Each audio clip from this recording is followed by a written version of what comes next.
The big guy, Jerry Weintraub, didn't want me for this. He wouldn't even consider me for a reading. Every time my name came up for in the casting submittal process, he was adamant. He says, I don't want a comedian. I don't want a comic actor for this role. This is a heavyweight part. I want an actor. For decades, Pat Morita carried a secret. The world watched him transform into Mr. Miyagi, teaching millions about honor and wisdom through a broken English accent that became iconic. But before he passed away, the man behind the legend finally revealed what really happened on that film set. The truth wasn't about the famous scenes everyone remembers. It was about a struggle that almost destroyed him, a battle nobody ever saw coming. And it changed how we understand the Karate Kid forever. Before Pat Morita became a legend, he was invisible. Not in the way most people imagine invisibility. He wasn't ignored because he was shy or quiet. Pat Morita was a comedian. He made people laugh. He had timing. He had charm. He performed on television. He worked in nightclubs. He had a career. But it was the wrong kind of career. In the early 1980s, Hollywood had very specific boxes for Asian actors. And Pat Morita? He was trapped in the comedy box. Executives saw his name and thought, sitcom regular. They thought, light-hearted appearances. They thought, a guy who makes people smile, not cry. A guy who tells jokes, not carries wisdom. So when a film called The Karate Kid came into development, Pat's name never even made it to serious consideration. The producer, a powerful man named Jerry Weintraub, had a very clear vision. He wanted an actor who could embody pain. Someone who looked like they'd survived war. Someone who'd lost everything and rebuilt themselves through discipline and honor. He wanted gravitas. He wanted depth. He wanted an actor who could sit in silence and make that silence speak louder than words. When he heard Pat Morita's name mentioned in casting discussions, he shut it down immediately. I don't want a comic anywhere near this part. 4 words. That's all it took to seemingly end Pat's opportunity before it even began. And here's the thing that nobody talks about, those words hurt. Not because Pat was arrogant or desperate for validation. But because in that moment, he realized how small his career really was. How easily he could be dismissed. How the work he'd done for years counted for absolutely nothing in the eyes of people who held power. But this was only the beginning of a story that would prove Jerry Weintraub catastrophically wrong. Pat Morita didn't know it yet, but he was about to face a test that would either destroy his career completely or transform him into something Hollywood had never seen before. The question wasn't whether he could act. The question was whether he could become someone entirely different. The answer would shock everyone, including himself. By the early 1980s, Pat Morita had accepted defeat. Not in a dramatic way. There was no moment where he announced his retirement or gave up publicly. Instead, it was quiet. The phone stopped ringing. The auditions dried up. The offers that once came regularly became occasional, then rare, then non-existent. He was still working, occasional TV appearances, stand-up gigs, commercials, but the momentum was gone. The trajectory that had once pointed upward was now flatlined. So Pat made a decision that changed everything about how the world would see him. He moved to Hawaii. Not as a vacation. Not as a spiritual retreat. But as a practical choice. He needed work, and Hawaii had opportunities. He could MC political fundraisers. He could perform in nightclubs. He could write copy for commercials. It wasn't glamorous. It wasn't what he'd imagined for his career. But it kept him alive, and it kept him away from the rejection machine of Hollywood. What happened next, however, was something Pat never planned for. Living in Hawaii, away from the pressure to look a certain way or maintain an image, Pat did something completely unexpected. He stopped grooming himself for the camera. He let his hair grow. He grew a beard. He stopped worrying about whether he looked ready for an audition that would never come anyway. For the first time in his career, Pat Morita stopped trying to be what Hollywood wanted him to be. He just existed. And in that existence, something remarkable happened. The man staring back at him in the mirror was different. Older. Weathered. Tired in a way that spoke of real struggle, real pain, real wisdom earned through years of fighting. The beard added texture to his face. The longer hair softened his features. He looked like someone who'd lived through something. Someone who understood loss. He looked like Miyagi. But Pat had no idea. Then came the phone call that would change everything. He was in his agent's office one afternoon, ready to walk away. Ready to accept that Los Angeles had no more use for him. His agent's contract was expiring, and Pat had made peace with the idea of letting it expire too. There was nothing left for him here. Hawaii was calling. A quieter life was calling. His agent stopped him as he reached the door. Pat, wait. I have something I think you need to read. It was a script called The Karate Kid. And inside those pages was the character that Jerry Weintraub had said Pat Morita could never play. The character that had been specifically designed to exclude him. The character that would become his legacy. When Pat Morita walked into John Avildsen's office, he had no idea he was walking into his destiny. Director John Avildsen had already proven himself with Rocky. He understood underdogs. He understood the power of authenticity over polish. And he understood something that Jerry Weintraub didn't: the most important scenes in a film aren't about technical perfection. They're about truth. But what happened in that audition room defied every convention of Hollywood casting. Most actors walk into an audition expecting the standard setup. A casting director. Notes being scribbled. A producer sitting behind a desk, already deciding whether you're right before you open your mouth. Maybe a writer in the corner. A choreographed process designed to evaluate you like a product. What Pat found was something entirely different. John Avildsen was standing there with a camera literally attached to his body. One hand held the camera. The other gripped a battery pack strapped to his chest. He was part director, part machine. And he was about to do something revolutionary. "Tell me about yourself," Avildsen said, still peering through the lens. "Don't memorize anything. Just talk to me." So Pat talked.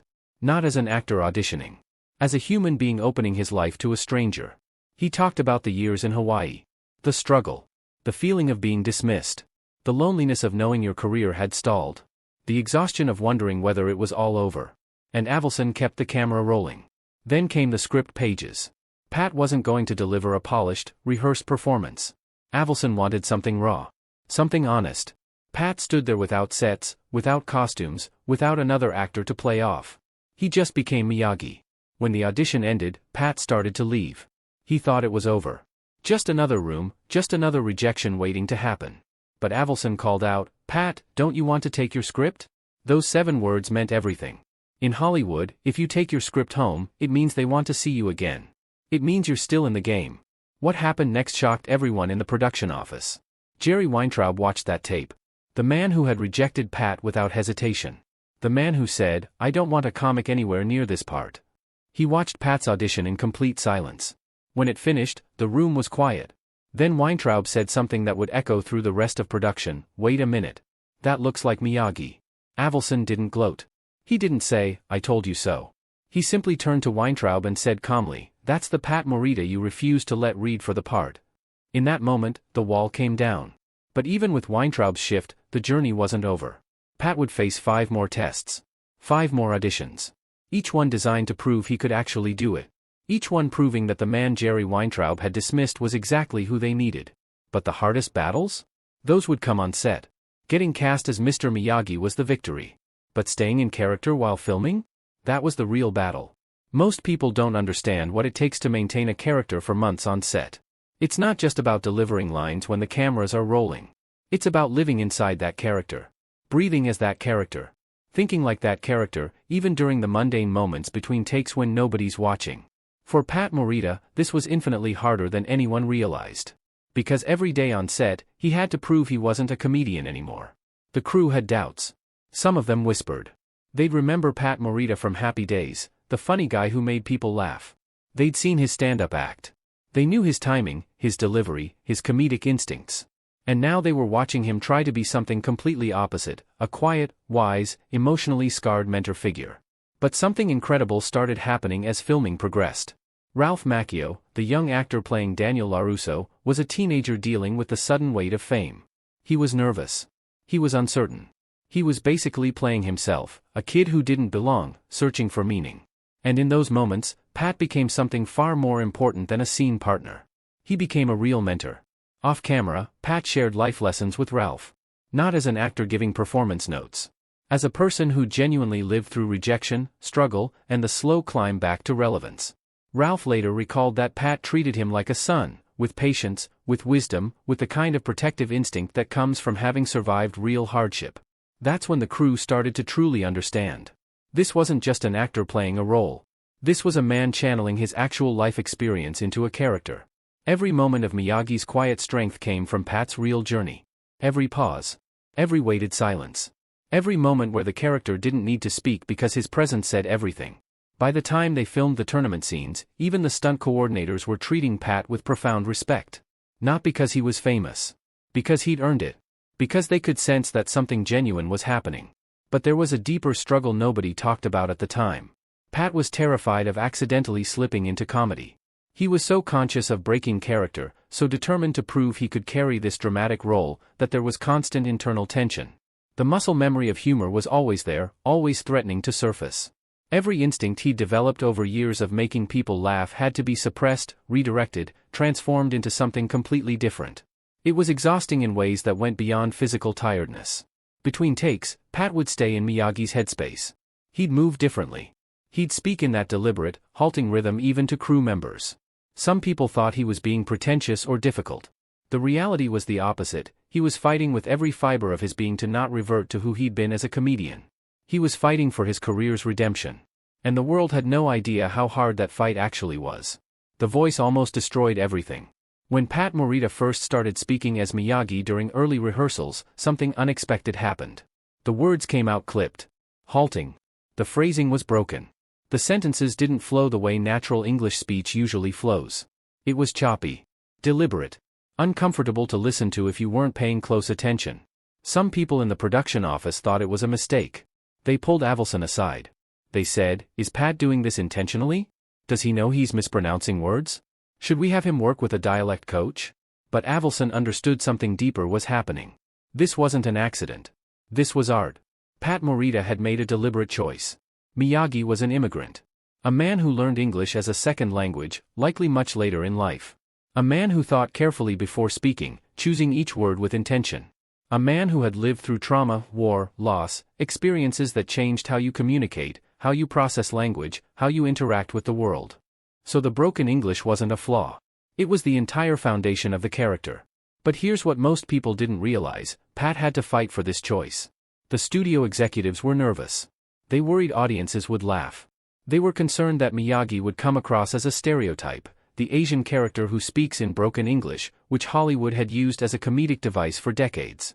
Pat understood their fear because he'd lived that fear his entire career. The industry had a long history of using accents to belittle, not elevate. But Pat believed something they didn't. He believed that if he brought complete dignity to the character, if he grounded every word in truth and emotion rather than parody, the voice would transcend stereotype. It would become poetry. And he was right. When Pat delivered lines like, "wax on, wax off," it didn't land as a joke. It landed as wisdom. The rhythm made people lean in closer. The pauses created space for meaning. Every word felt considered, weighted, important. It was like watching someone speak in a different language. You had to listen carefully to understand, and that careful listening created a different kind of connection. Ralph Macchio later said something profound about this. He said that when he first heard Pat speak as Miyagi, he was disarmed. He'd known Pat as a comedian with a smooth, quick delivery. But suddenly, facing this quiet, meditative version of him, this man who spoke in spare, careful sentences, Ralph found himself genuinely listening in a way he'd never listened before. The voice became the character's most powerful weapon. But Pat paid a price for this choice. Off camera, he had to maintain this altered speech pattern for months. It required constant focus. Constant discipline.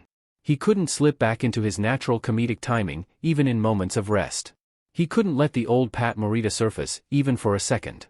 What most people never knew was that Pat Morita had consciously sacrificed part of himself for this role. He'd buried his natural instincts. He'd suppressed his comedic gifts. He'd transformed his entire speaking voice into something completely different. And he did it knowing that if even one moment felt forced or inauthentic, it could destroy the entire illusion.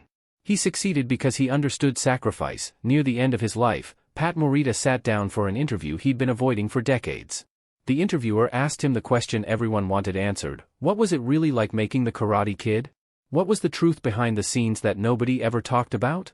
Pat was quiet for a long moment. He looked tired in a way that had nothing to do with his age. It was the tiredness of someone who'd been carrying a secret for a very long time. Then he started talking. And everything changed. He spoke about the rejection from Jerry Weintraub. Not with bitterness, but with understanding. He explained that Weintraub wasn't evil or cruel. He was just afraid.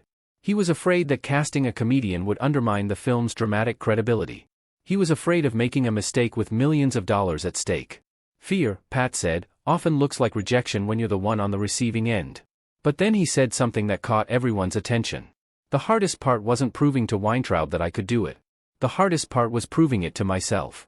He explained what nobody knew about those months on set. Pat said he was terrified every single day. Not in a way people could see. But internally, he was fighting a constant battle. He was battling the voice in his head that said, "You don't belong here. You're a comedian. You're fooling everyone." He was battling the muscle memory of his comedic instincts that wanted to surface at the worst moments. He was battling the fear that one mistake, one slip into humor, one moment of breaking character would expose him as a fraud. He said the voice, Miyagi's voice, became a kind of armor. By speaking in that deliberate, halting way, by slowing down his natural rhythm, he was forcing himself to stay present. To stay honest. To stay inside the character even when every instinct wanted to escape back into comedy. The broken English wasn't just a character choice. It was survival. It was a way of holding himself accountable, of preventing himself from reverting to who he'd been before. Ralph Macchio, he said, saved his life on that set. Not literally. But emotionally. Because Ralph treated him as a real mentor, Pat had to actually become one. The responsibility of being someone's guide through their own struggle made Pat dig deeper into his own struggle. It made the performance real because the relationship was real. Then Pat said something that would become his final gift to the world. "I spent my whole career trying to be what other people wanted me to be. I tried to be a funny guy. I tried to fit into boxes. I tried to make people like me by being what they expected. But on that set, I finally stopped trying to be anything except honest. I stopped performing and I started being real. And that's when magic happened." He paused. Then he added, "The Karate Kid didn't save my career. My willingness to stop hiding saved my career." Pat Morita passed away not long after that interview. But his words echoed forward. Because what he'd revealed wasn't just about making a movie. It was about transformation. It was about the power of being willing to change completely. To shed your old identity. To embrace uncertainty. To trust that somewhere on the other side of fear is authenticity. And authenticity, he'd proven, is more powerful than any technique Hollywood could teach. Jerry Weintraub eventually admitted that dismissing Pat Morita was the closest he'd ever come to making a catastrophic mistake. He said that Pat's casting saved The Karate Kid from being just another martial arts movie. Instead, it became a masterpiece about mentorship, about seeing potential in people others have overlooked, about the transformative power of genuine connection. And it all started because one director refused to accept someone else's rejection.